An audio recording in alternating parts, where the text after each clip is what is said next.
أعوذ بالله من الشيطان الرجيم بسم الله الرحمن الرحيم إن الذين لا يرجون لقاءنا برضوا بالحياة الدنيا فاطمأنوا بها والذين هم عن آياتنا غافلون. اس 7ویں آیت میں آخرت کی تخویف ہے کہ قیامت سے ڈرو. تخویف اخروی جسے ہم نے کہا تھا اصطلاح میں، یہ 7ویں آیت میں اللہ نے وہ بات ارشاد فرمائی اور فرمایا کہ ان الذین لا یرجون لقاءنا، ان الذین بلا شبہ وہ لوگ، لا یرجون جو گمان نہیں رکھتے، امید نہیں رکھتے، لقاءنا ہماری ملاقات کی، ورضوا اور وہ خوش ہیں بالحیات الدنیا دنیا کی زندگی سے، ہمارے ملنے کی انہیں کوئی امید نہیں ہے اور راضی ہیں دنیا کی زندگی میں، وَاطْمَأَنُّوا بِهَا اور اس دنیا کی زندگی کے ساتھ انہیں اطمینان ہے. وَالَّذِينَ هُمْ اور وہ لوگ بھی عَنْ آیاتنا جو ہماری ان قدرتوں سے غافلون غفلت میں ہیں، اولئک یہ سب لوگ مأواہم النار جہنم ان کا ٹھکانہ ہے، بما کانوا اس سبب سے کہ یکسبون جو کچھ کسب کرتے رہے، جو کچھ کماتے تھے. یہ ڈرایا ہے کہ یہ جو پتے ہیں، یہ جو میری نشانیاں ہیں، یہ اس لیے ہیں کہ تم انہیں دیکھو اور میری راہ حاصل کرو، مجھ تک پہنچو. اور اگر تم غفلت میں پڑے رہو گے تو پھر اس غفلت کا نتیجہ یہ نکلے گا.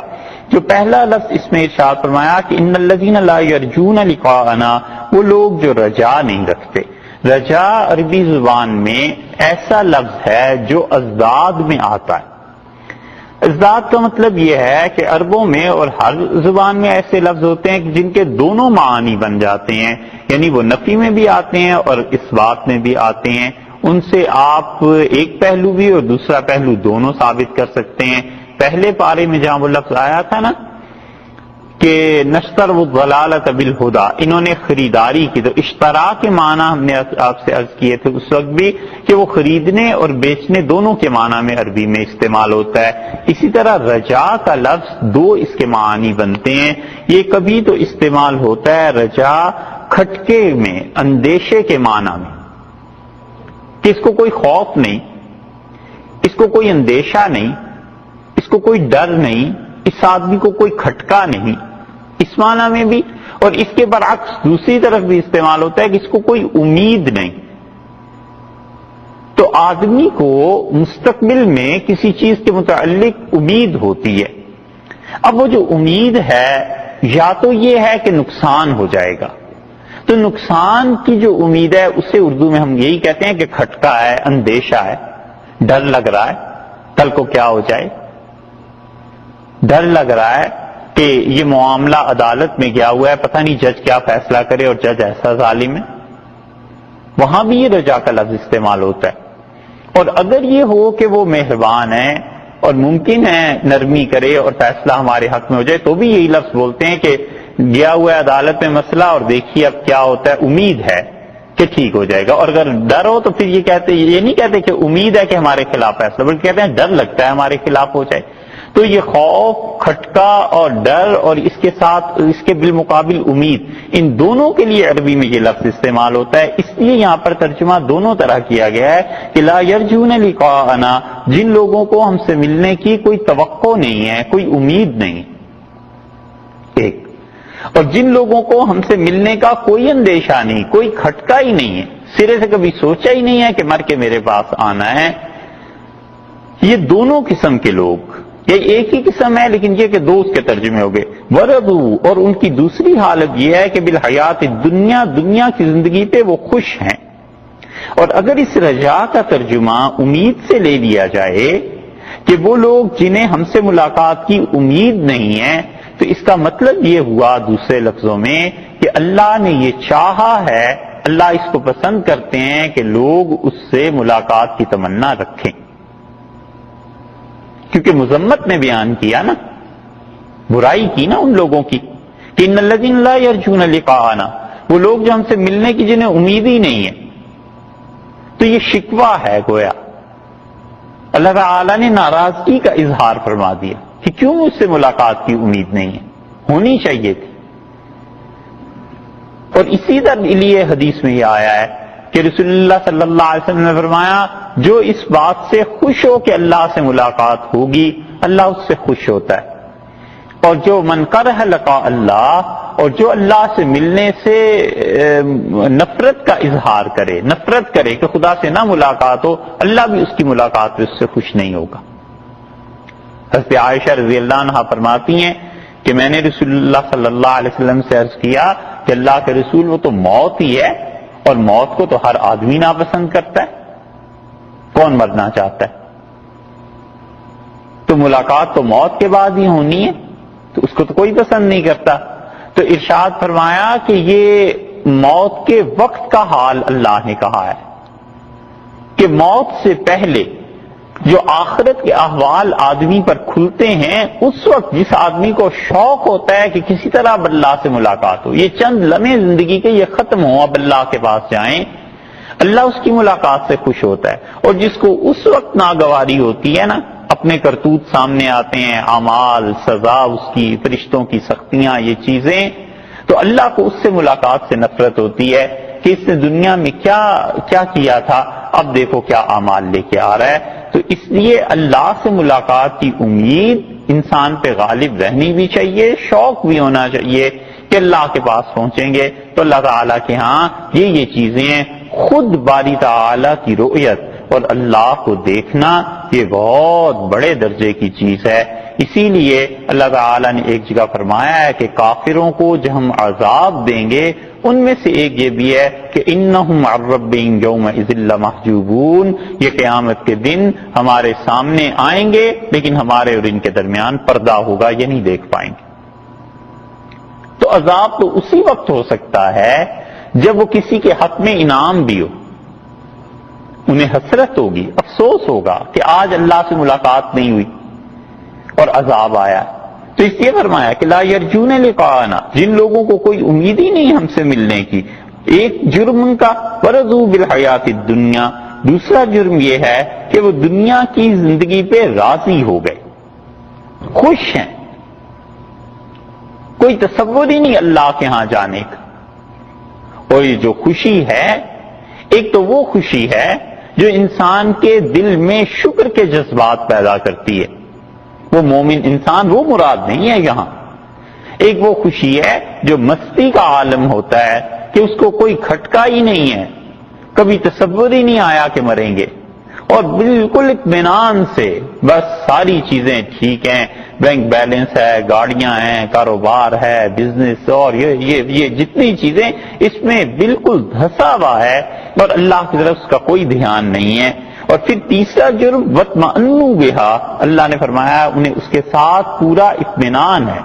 وَاطْمَأَنُّوا بِهَا، چین ہے اسے، بالکل آرام سے ہے، کوئی کھٹکا نہیں ہے کہ دنیا میں کیا ہو رہا ہے اور کیا نہیں ہو رہا، ہر طرح سے اسے اطمینان ہے. یہ تینوں جرم ان کے. اور چوتھا والذین، وہ لوگ ہم عن آیاتنا غافلون، جو ہماری قدرتوں سے بالکل بے خبر، جو ہماری قدرتوں کی خبر نہیں رکھتے.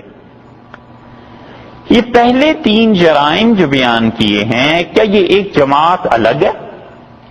اور والذین هم عن آیاتنا غافلون، کیا یہ کوئی دوسرا گروہ اور پارٹی ہے یا ایک ہی ہیں؟ مفسرین دونوں طرف گئے ہیں. کچھ کہتے ہیں کہ یہ ایک ہی گروہ کی چاروں خرابیاں بیان کر دیں کہ وہ اللہ کی ملاقات کا بھی انہیں کچھ خوف نہیں، اور دوسرے دنیا کی زندگی سے بھی اطمینان، تیسرے اس پر چین سے بیٹھے ہوئے ہیں، اور چوتھی انہی کی بات ہے کہ وہ اللہ کی قدرت سے غافل بیٹھے ہوئے ہیں کہ خدا کی قدرت کسی وقت بھی گرفت ہو سکتی ہے، پکڑے جا سکتے ہیں. اور بعض کا خیال یہ ہے کہ یہ دو الگ الگ ہیں، کیونکہ والذین جو اللہ تعالیٰ نے دوبارہ لایا ہے کہ اور وہ لوگ، تو وہ کہتے ہیں اور وہ لوگ کا مطلب یہ کہ کوئی اور بھی پارٹی ہے. ہم عن آیاتنا غافلون، جو ہمارے سے غفلت میں ہے ہماری قدرت سے. تو اگر دو گروپس انہیں مان لیا جائے تو پہلے کافر تو وہ ہو گئے جن کے پاس دنیا کے اسباب، آرائش، زیبائش سب کچھ موجود، اور دوسرا گروہ ہو گیا وہ جو ہیں تو کافر ہی، لیکن اتنی زیادہ آرام سے زندگی گزار بھی نہیں رہے اور اس کے ساتھ ساتھ اللہ کے پتے سے بے خبر ہیں، اللہ کی قدرت سے وہ بھی بے خوفی کے عالم میں زندگی گزارتے ہیں۔ آیاتنا کا جو لفظ آیا ہے یہ اوپر بھی آیا تھا 2 مرتبہ، 5ویں آیت کے آخر پر بھی آیا ہے نا، یفصل الآیات، پھر 6 میں بھی آیا ہے اس کے آخر پہ لآیات لقوم یتقون، پھر اب اس 7ویں آیت میں بھی آیاتنا کا لفظ آیا ہے۔ شاہ عبد القادر صاحب رحمۃ اللہ علیہ کا کمال یہ ہے کہ وہ جو ترجمہ کرتے ہیں، جب تک دنیا میں اردو میں کوئی بھی ترجمہ کرے گا وہ اس ترجمے سے بے نیاز نہیں ہو سکتا۔ ایسا خوبصورت لفظ لاتے ہیں چن کے کہ اندازہ ہوتا ہے کہ بالکل اس موقع پہ یہی لفظ مناسب تھا۔ اوپر وہ ترجمہ کرتے ہیں کہ 5ویں آیت میں یفصل الآیات، اللہ تعالیٰ اپنے پتے بتاتا ہے وہاں۔ اچھا، لآیات لقوم یتقون، پتے ہیں اللہ کے، یہ کلرز کیا تھا نا۔ اور یہاں جب آیات کا لفظ ہے آیاتنا، تو یہاں کہتے ہیں کہ قدرتوں سے وہ غافل ہے، یہاں پتے کا لفظ نہیں ترجمے میں لائے، کیونکہ پیچھے جو بات ہے اور آگے اگلی جو آیت ہے 8ویں، اس سے پتہ چلتا ہے کہ اللہ ان کی گرفت کر لے گا، اللہ انہیں عذاب دے گا۔ تو اس لیے یہاں پر لے آئے کہ وہ خدا کی قدرت سے بے خبر ہے، ایسے بے خبر ہے کہ دنیا میں تمام مظالم، ظلم جو بھی چاہتے ہیں کرتے ہیں یہ کافر، اور اسے ذرا کھٹکا نہیں ہے کہ اللہ کے ہاں جا کے میں کیا جواب دوں۔ تو یہ ایک جماعت مان لی جائے یا دونوں مان لی جائیں، ان کے جرائم ایک طرح سے مشترک ہیں کہ اصل چیز اللہ سے غفلت ہے۔ اس لیے کسی آدمی پر اللہ دنیا کو کھول دے اور اطمینان کی زندگی اللہ نصیب کر دے، اور اللہ تعالیٰ اس کے ساتھ ساتھ دنیاوی طور پہ اسباب، آرائش، زیبائش، یہ سب چیزیں بھی دے دے، تو انسان کو اپنی حالت پر غور کرتے رہنا چاہیے۔ اگر ان تمام انعامات کے مقابلے میں شکر کی کیفیت پیدا ہو رہی ہے تو یہ مومن ہے، انشاءاللہ اللہ کی خوشی، اللہ کی رضا، اللہ کا انعام یہاں بھی اور آخرت میں بھی اس پہ ہوگا۔ اور اگر ان تمام چیزوں کے نتیجے میں کبر، غرور، دوسروں کو حقارت کی نظر سے دیکھنا، اور جہاں پر شریعت نے ضروری قرار دیا ہے کہ ان مواقع پر اپنا مال یا جو صلاحیتیں تمہیں اللہ نے دی ہیں وہ خرچ کرو، ان مواقع سے بچنا، یہ چیزیں آ جائیں تو پھر انسان کو غور کرنا چاہیے کہ یہ اللہ کی طرف سے غفلت مناسب چیز نہیں ہے، اور مومن کے لیے تو خاص طور پہ مناسب نہیں ہے کہ وہ جلدی بھی پکڑا جاتا۔ اسی لیے سیدنا علی امیر المومنین رضی اللہ عنہ فرماتے تھے کہ من وسع علیہ دنیا ہو، جس انسان کو اللہ دنیا کی زندگی دے دے اور اس میں وسعت آ جائے، ولم یعلم انہ قد مقر بہ، اور اسے یہ سمجھ نہ آئے کہ خدا نے مجھے ڈھیل دے دی ہے، خدا نے مجھے آزمائش میں ڈال دیا ہے، فہو مخبور نہ نقلی، تو فرماتے تھے وہ عقل سے فارغ ہے، بے وقوف آدمی کبھی بھی دنیا کی وسعت، اطمینان کی زندگی میں اللہ کو نہ بھولے۔ شکر کی کیفیت اگر اس میں ہے بس پھر ٹھیک ہے، اس لیے کہ اصل نیکی شکر ہے اللہ کا، اصل نیکی صبر نہیں۔ اصل کرنے کا کام اللہ کا شکر ادا کرنا ہے، اصل نیکی یہی ہے کہ ہر حال میں اللہ تعالیٰ کا شکر ادا کرتا ہی رہے، ہر حال میں خدا سے اچھی توقع رکھے۔ اصل نیکی شکر ہے، کیونکہ اللہ نے بہت سی چیزیں دی ہوئی ہوتی ہیں، اگر کسی ایک چیز سے محرومی ہے تو 10 چیزیں خدا نے لوگوں سے بہتر دی ہوئی ہیں، پھر اتنی شکایت کا موقع کیا؟ حضرت عمر رضی اللہ عنہ ایک جگہ سے گزر رہے تھے اور ایک آدمی، اس کو کوڑ کا مرض ہو گیا تھا اور اس کے ہاتھ پاؤں جھڑ گئے تھے، تو امیر المومنین رضی اللہ عنہ سے دیکھا اور اپنے دوستوں سے کہنے لگے کہ اس میں بھی خدا کا انعام ہے، تم اسے دیکھتے ہو؟ انہوں نے کہا حضرت اسے تو اتنا برا مرض ہو گیا کوڑ کا اور ہاتھ پاؤں نہیں رہے، اس پہ کیا انعام ہے خدا کا؟ تو فرمایا جو کھانا کھاتا ہے اور آسانی سے جسم سے اس کی چیزیں یہ نکل جاتی ہیں ردی اور بیکار، یہ بھی خدا کا انعام ہے، اگر یہ نظام خراب ہو جائے تو پھر کیا؟ تو اس لیے دنیا کی زندگی میں فراغت، خوشحالی اگر وہ شکر کو لا رہی ہے تو اللہ کی طرف سے انعام ہے، اور اگر وہ غفلت کو لا رہی ہے تو پھر 100 بار سوچنا چاہیے کہ یہ جرم ہے۔ اسی لیے اللہ نے فرمایا والذین هم عن آیاتنا غافلون، اور یہ وہ لوگ ہیں جو ہماری قدرت سے بے خبر ہیں، پتہ ہی نہیں ہے کہ کب پکڑ ہو جائے۔